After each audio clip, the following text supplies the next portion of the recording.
I'm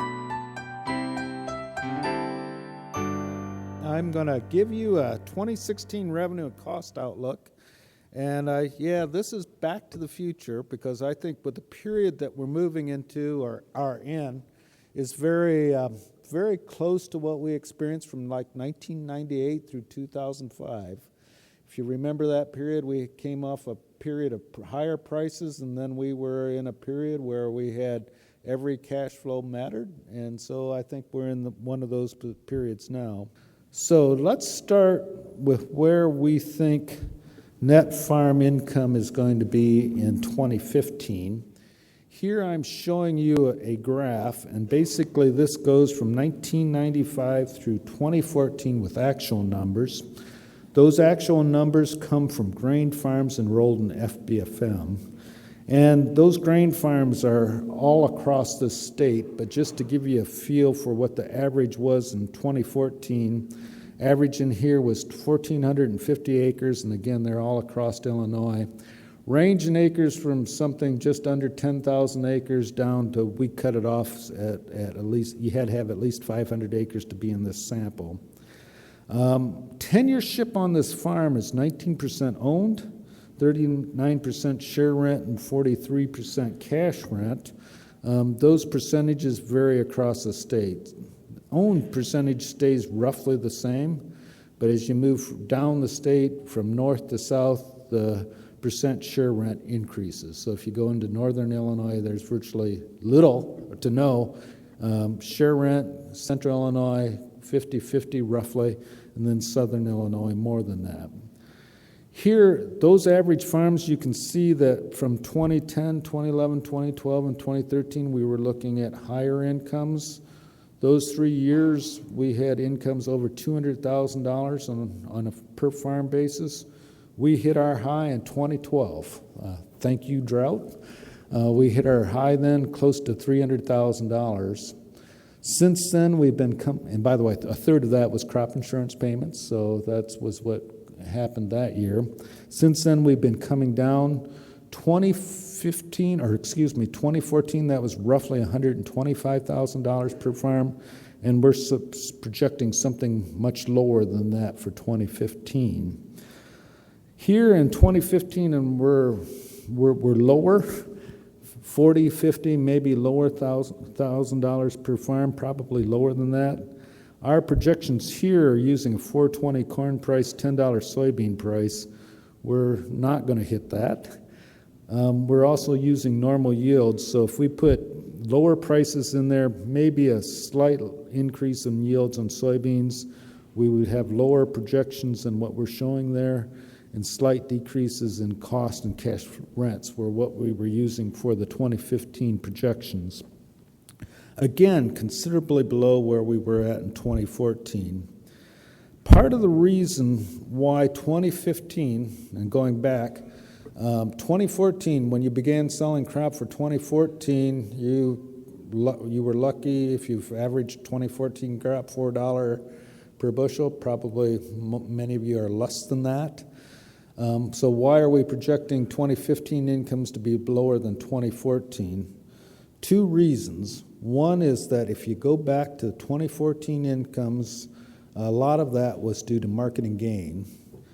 Inventory, 2013 grain put on the 2014 beginning of year balance sheet was valued at a price lower than what it eventually was sold for. And if you go back there, there was considerable marketing gains. In this sample of FBFM farms, it's close to $50 an acre.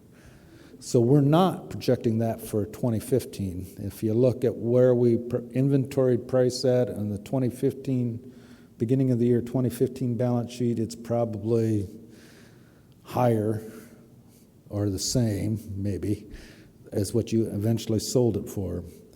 We're also looking at lower yields for 2015. And again, we had a bumper year in 2014, 200 bushel corn yield across the state. It's going to be less than that in 2015. So those are the two reasons that lead up to that lower income. And if you're projecting for 2016 right now, it would be at the same level as we're projecting for 2015. I mean, there isn't really anything that you can say for 2016 that would cause it to be higher than 2015. Again, there's a lot of water to go over that dam, but you can't see anything that's going to materially change the income outlook at this point in time. So we have incomes coming down. However, at the same time, one of the things that we need to keep in mind is that we've had farms greatly increase their financial position from particularly 2006 to 2013. And that's important, particularly as you think, you hear a lot of, or some concern about the 1980s happening again. Well, if you're looking at farms right now, they are in generally pretty strong financial position. We can find farms that aren't, but overall, on average, they're in pretty strong financial position. And some of the things that we've seen over time is we've seen the intermediate asset values increase. Here's what's happened. We've seen those average something close to under $600 pre-2006, and they've went up to something over $1,200 in 2013 and 2014. Two things are in there: machinery. So we've seen machinery values increase as machinery was replaced, particularly in 2010, 2011, and 2012. And also there is some intermediate or non-farm assets, marketable securities, and retirement accounts also increased during that period. So we saw these intermediate asset values increase. At the same time, we saw debt-to-asset ratio on average, and it's very critical that you know this is on average, decrease, and it decreased from pre-2006 to something above 0.3 to something close to 0.2 right now. So debt-to-asset ratio decreased. Having said that, debt during recent period X has actually gone up on farms, debt per acre, and I'll give you a feel for that. Debt per acre, here's what has happened to debt per acre. It's increased from 2006 to 2012, 2013, and 2014. Again, that makes quite a bit of sense. Since 2008 in particular, interest rates on debt have been very low. So if you got low interest rates and got a use for it, why not use it? So, but the point there also is that if you're looking at what's happened on farms, debt's increased. It's the asset values that have increased faster than our debt. And the big thing that we have to keep in mind also on is that working capital on these farms increased, particularly since 2006 up to 2013. And let me just give you a feel for that. We're going to be looking at, in working capital, current assets relative to current liabilities. Current assets on a grain farm are cash, marketable securities, grain inventories, and prepaid expenses. Those three are the big three items.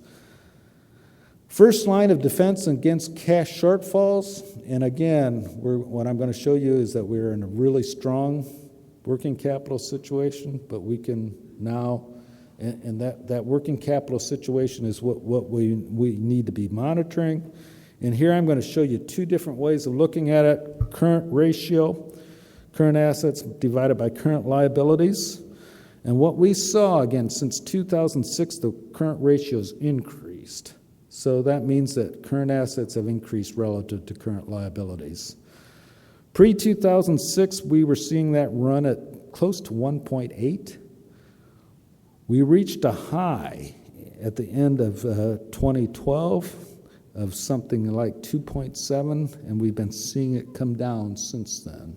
2013 and 2014, current ratio came down, primarily because the prices used on grain inventory also came down in 2013 at the end of 2014.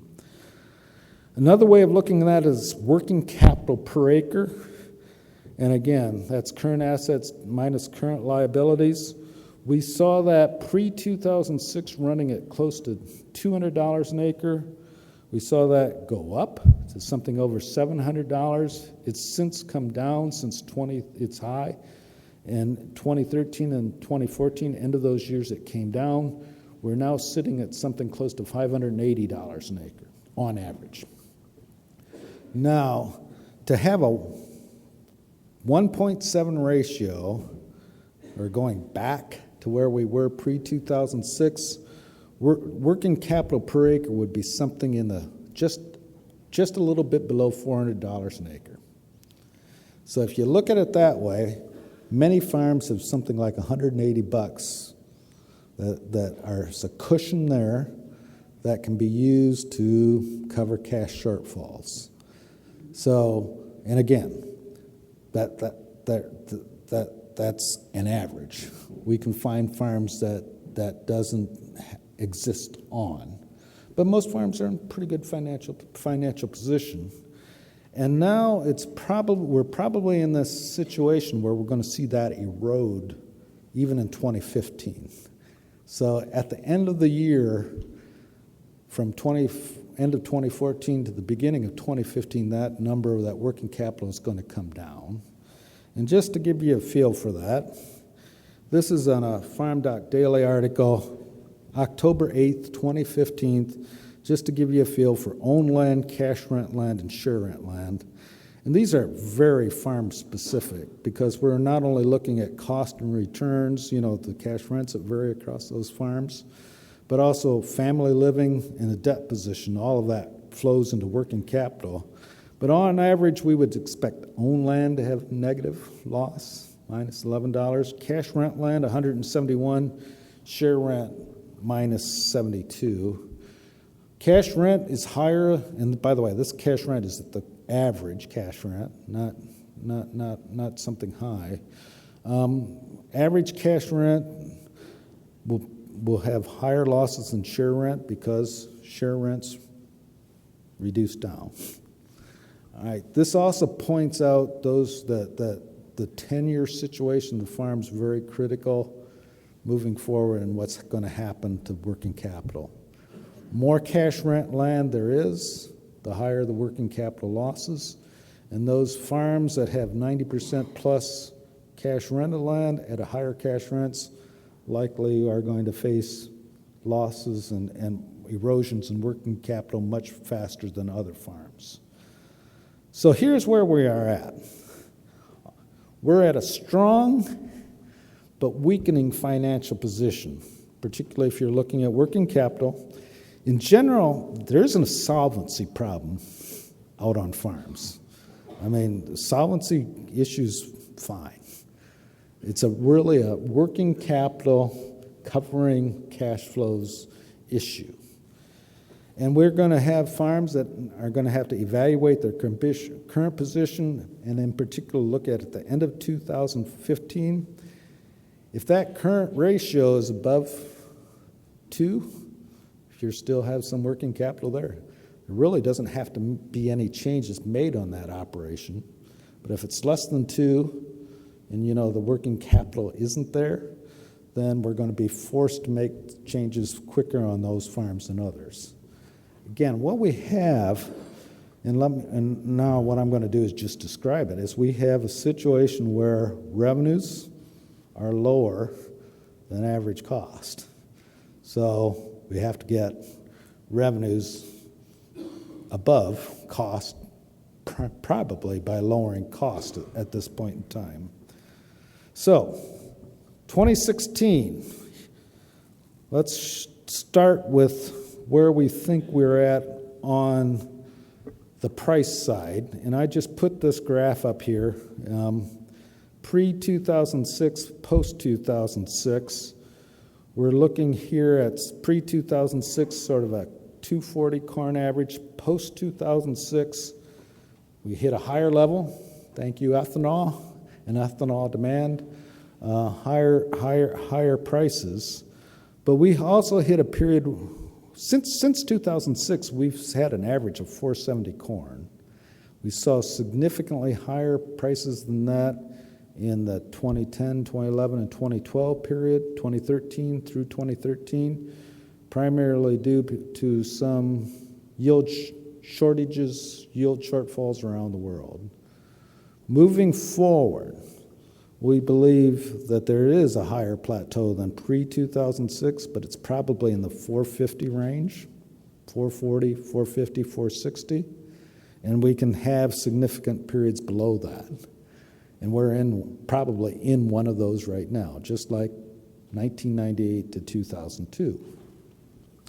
So, if you were sitting here today, projecting forward, we're using 380 corn, 885 for soybeans in our budgets, and that's where we're likely at, and where futures markets, your corn panel, maybe, and soybean panel, maybe they'll be more bullish than that. But if you're looking at that, that's where we're putting those budgets.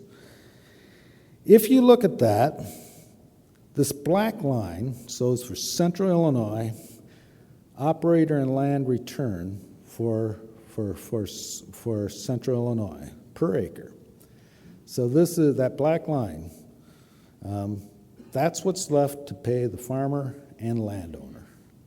So as you can see, 2010, 2011, 2012, 2013, we had very good operator and land returns, and since then, 2014 and 2015, they're lower. And if you're going into 2016, just put 2015 straight line from 2015. The red line is cash rent, and that increased from 2006 to 2013, and in 2014 and 2015, we're projecting the average cash rent, which is roughly $290 an acre, for this high productivity land to be above operator and land returns. So if you're sitting here, though, and saying, why is that happening when we have 380 corn, and if we go back to pre-2006, when we had 2-ish corn, why are we having cash rents above where we're at? A lot of it has to do with what happened to non-land cost since 2006. And here just shows a graph for Central Illinois, non-land cost, 2006, actually this goes back to 2000 through 2014 and 2015. In 2006, non-land cost, everything but land cost, fertilizer, seed, chemicals, drying, storage, machinery-related cost, and also overhead cost was $320 an acre. Took a jagged line up to a high of $620 an acre in 2013, and it's come back some from high in 2013 into 2014 and 2015, primarily because of reductions in fertilizer prices. A little bit, but not much. But we're down. And so what we saw is a tremendous increase in non-land costs from 2006 to 2013. Saw commodity prices go up, come down, and now these non-land costs and cash rents aren't doing the same thing as of yet. And so that's causing that cost being above revenue. And that's the situation where we're at and we're dealing with. And here, just to give you a feel, is where those cost increases, where they came from. And this shouldn't be much of a surprise, but fertilizer, seed, machinery, depreciation, and pesticides are the 4 largest non-land costs, and they're also the 4 that have had the biggest increase since 2006. Fertilizer, seed, machinery, depreciation, and pesticides were the items that had the largest cost from 2006 through 2013. All right, so here's where we're sitting. $615 in non-line cost in 2013. We're probably down to $580 now, just from some reductions in fertilizer. But we're still at the point where if we see prices at the levels where we're at, we're probably going to have to see $100 cost cuts from the levels that we're at if we continue to see 380 corn, 885 soybeans. And if we're going to get $100 of cost cuts, we're going to have to see those in those 4 bigger items. Because if you take cash rent, fertilizer, seed, machinery, depreciation, and pesticides, Add those up, that's over 80% of the cost. So if we want $100 of cost, they have to come from the bigger items, or some of those are going to have to come from the bigger items. I'm just showing a 2016 budget. This is for Northern Illinois. I have built in there 196 bushels, 385 corn, and an ARC payment of $30 an acre for gross revenue of $785. You think I'm pessimistic on 385 and you're going to go up to 4, and that'll help you some? Well, then just eliminate the ARC County payment. So somewhere between 385 and 4, if we're looking at those levels, price goes up, ARC payment's going to come down. So we're in that range. And again, that average cost would have a net minus $93 worth of returns. So we have to come up with $100 of cost cuts. And let me just put that, let me just give you a scenario of that. Here's in budgets, 2016 for Central Illinois, 198 bushel yield, 58 soybeans, 385 corn, 885. Left two columns without the $100 cost and a $290 cash rent. You see negative returns there, minus 52, minus 95. With $100 of cost cuts, and I took $50 from cash rents and $50 from non-land cost. You can argue, every time I put this up there, everybody wants to argue where those cost cuts should be. I'm just saying there has to be 100.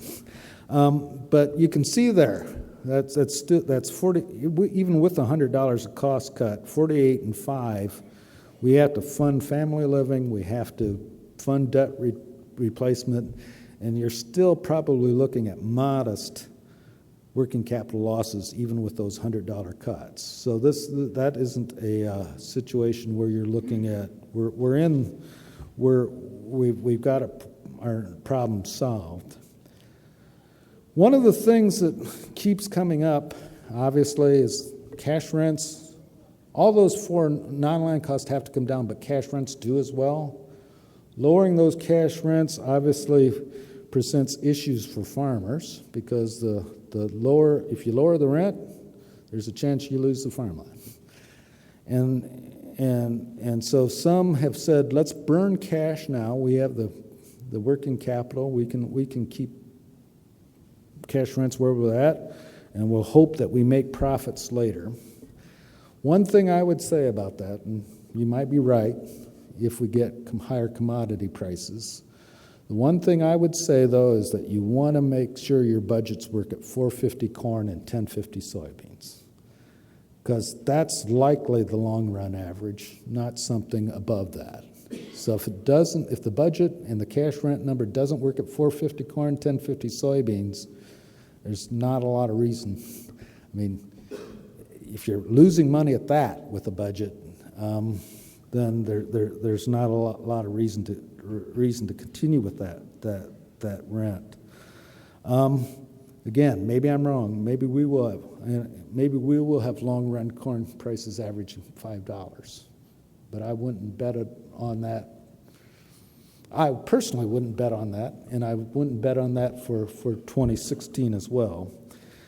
Just to show you, 2016 budgets, here's after I just put $4.50 and $10.50 in there. If we don't make $100 of cost cuts, you see the $47 farmer return and minus 29 on soybeans for something 50-50 rotation close to $10. After $100 cost, you have something that works. Obviously, if we're looking at those cost cuts, landowners obviously have issues with that. One of the things that I would suggest looking at is in those situations is looking at variable cash rents. And that you set a minimum, and then you increase that rent with a bonus if you have revenue above certain levels. And all of that's negotiable in the lease. We give an example in a September 9th, 2015 article. But what you do is you set a base cash rent. In my example here, I have $200 an acre. If we have crop revenue above a certain level, we would make an additional payment, or the landowner would get an additional payment from that farmer. I'm using an example here of 50-50 above that crop revenue trigger. And if we have revenue, however we measure price and yield above that, the landowner gets a higher payment. Again, just a suggestion, because as we move forward, we're projecting low prices now, but this is agriculture. Something can happen. We can have higher revenue, and this is a way to share in those revenues if something good happens. Something to summary here. We're looking at working capital losses likely for 2015, and they would likely continue into 2016 if we don't have any cost cuts. There will continue to be an emphasis on reducing cost into 2016, even if we do get corn prices above 4. In that 4 to 4.20 range, you're still looking at cost cuts. And one of those costs that need to come down from a farmer's perspective is cash rent, if it's at average or higher levels, and flexible cash rents may be an alternative we're considering at this point in time. Appreciate your time. Nice round.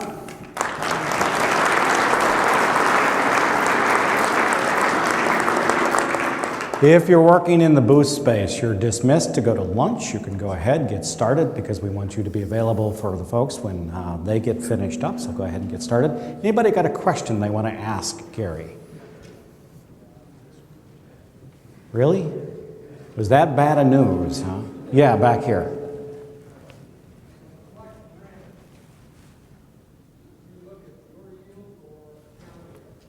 All right.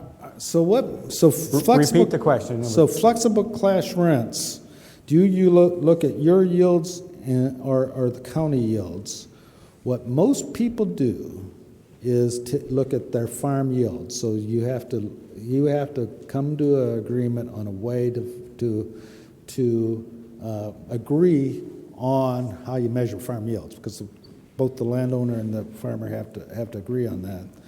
What I see most people do is we're going to do it on a farm yield basis, and then we're going to take prices from either a local delivery point, and you could say from April to November, middle of the Wednesday, every week of that period, we're going to collect cash prices at a local delivery point, average them. That's our price. Our yields are farm yield. Multiply the two together, and if it's above a trigger, share it in some percentage. Again, we see most people do that with farm yields, and either those average at a local delivery point. Some people take the base and harvest price or projected and harvest price from crop insurance and average them. And that works reasonably well as well. It takes a little bit less labor, and if the government says this is the price, who can argue with the government? So, other questions? Yep, right here. We talked about sharecropping. Sharecropping. Looking at 50-50 normally. All right, 50-50. So share renting in this state, here's what we typically see. Share rent arrangements are 50-50 in northern and central Illinois. Moving south, we get into a higher percentage often. In northern and central Illinois, we often see a supplemental payment made to the farmer, to the landowner, in the $20 to $30 an acre range. That's either through a cash payment or through the farmer paying all of the pesticide cost. When we look back over time, that 50-50 in central Illinois for the landowner, owning the land did better than the average cash rent. Not the high cash rent, the average cash rent. If we're looking at higher levels, it's not as good. Obviously, that's going to be lower now, share rent. Have you done any research on 1/3, 2/3, where the landowner receives 1/3 of the revenue and the operator receives 2/3 that pays all of the non-land costs? All right, so here's how I see most of those. So the 1/3, 2/3, 1/3 goes to the landowner, 2/3 stays with the tenant, and then the tenant pays all the costs typically. That in the 2010, 11, 12, 13 period worked reasonably well for both parties. Now you got a little concerned because of those non-land costs increasing as much as they did. That percentage might be a little bit out of line. If we get the costs coming back down, it's a perfectly good rental arrangement given historical relationships between revenue and cost.